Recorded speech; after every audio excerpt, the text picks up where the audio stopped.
A forma como lidamos com o dinheiro está mudando. Do Pix ao Open Finance, da inclusão bancária ao real digital, o sistema financeiro passa por uma transformação acelerada, técnica, regulatória e comportamental.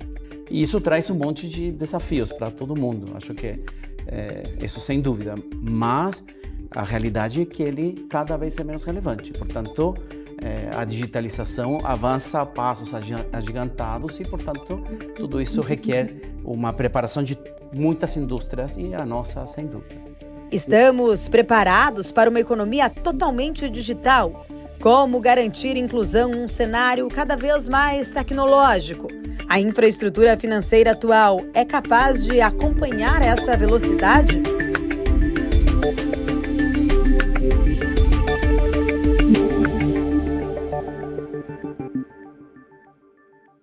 Patrício, em primeiro lugar, muito obrigada pela sua presença, bem-vindo. Obrigado pelo convite. Obrigada. Patrício, a gente vive hoje uma digitalização dos meios de pagamento muito importante, por sinal, né? Mas o dinheiro físico, ele ainda, a gente sabe que ele é muito essencial em várias regiões do Brasil. Qual que é o real, né, papel desse numerário no Brasil de hoje? Ainda ele representa uma boa parte do funcionamento da economia do nosso país. Agora, também é verdade que ele está caindo em valores de 2 dígitos por ano. Então, também a gente pensa muitas vezes que o dinheiro é relevante. Sim, em algumas regiões ainda é relevante. Em supermercados do norte, o nordeste do Brasil, representa 60% das compras no supermercado, comparado com 9%, 11% aqui em São Paulo, por exemplo. Mas a realidade é que ele cai porque a digitalização, tanto das iniciativas do governo, como as iniciativas dos bancos, tanto dos tradicionais quanto dos digitais, e do próprio governo, como falava, com a introdução do Pix e com as novidades que vêm do Drex, enfim, pela frente um monte de outras iniciativas, estão fazendo que ele cada vez seja menos relevante para a economia do país. E isso traz um monte de desafios para todo mundo, acho que isso sem dúvida, mas a realidade é que ele cada vez é menos relevante, portanto, a digitalização avança a passos agigantados e, portanto, tudo isso requer uma preparação de muitas indústrias e a nossa, sem dúvida.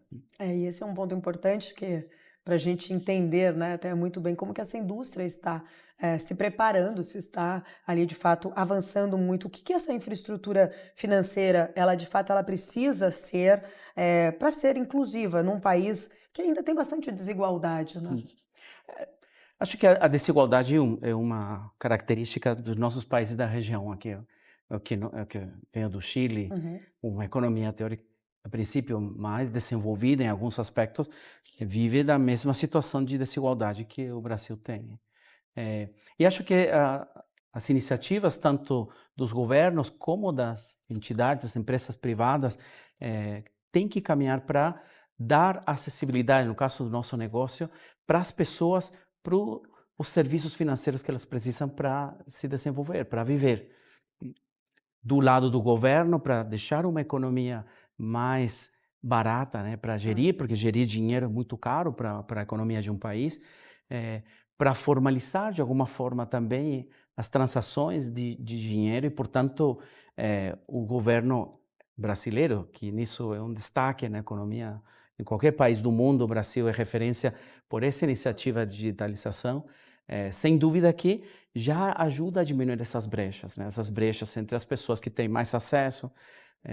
As próprias empresas estão avançando muito para fornecer e simplificar seus serviços, para que os usuários de todos os tipos de formação, de todo tipo de cultura, ou de diferentes lugares do Brasil, onde as realidades da economia são muito diferentes, e de formação, inclusive de acesso a serviços digitais, possam chegar a qualquer lugar.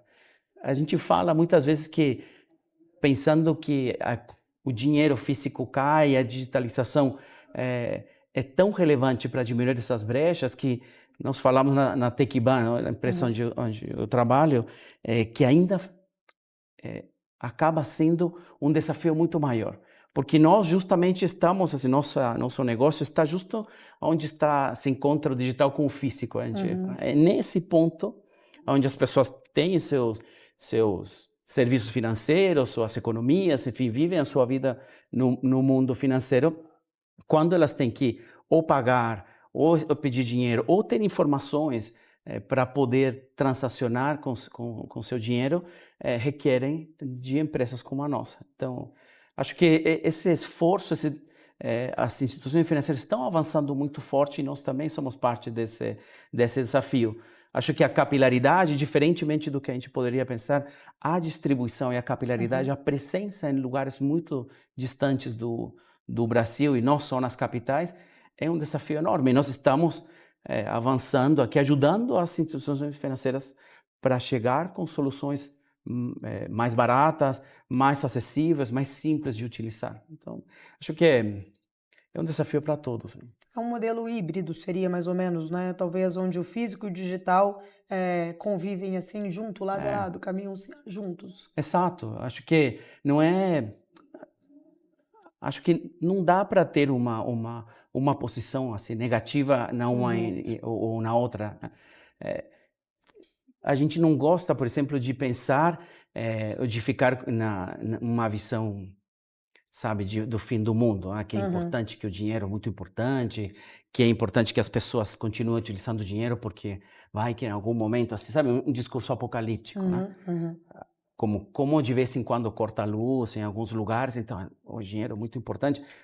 Acho que são, obviamente, momentos importantes que tem que ter preparação as economias de um país, de um modo geral.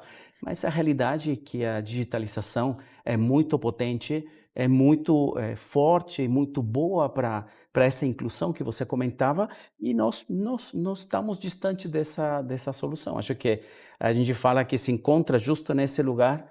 Até inventamos uma palavra que não sei nem se existe em português, a gente chama de presencialidade, né? Justo aí onde as pessoas precisam de uma ajuda, às vezes as instituições financeiras precisam de uma forma de reconhecer para dar segurança às transações, para fazer uma prova de vida, como chamamos. Sim. Sabe, assim, um monte de transações, de soluções, que não é só extrair dinheiro, é ter acesso aos seus serviços financeiros, e isso pode ser feito com informação, com pagamento, com transações, que não é só dinheiro. Quando a gente pensa, né, na nossa ferramenta do Pix, por exemplo, queria entender como que ele tem impactado todo esse ecossistema do acesso ao dinheiro, a todos os serviços financeiros também. Acho que de forma muito poderosa, né? Se você olha as últimas cifras do primeiro trimestre desse ano, em 2025, o Pix já representa 50% das transações de pagamento da economia brasileira.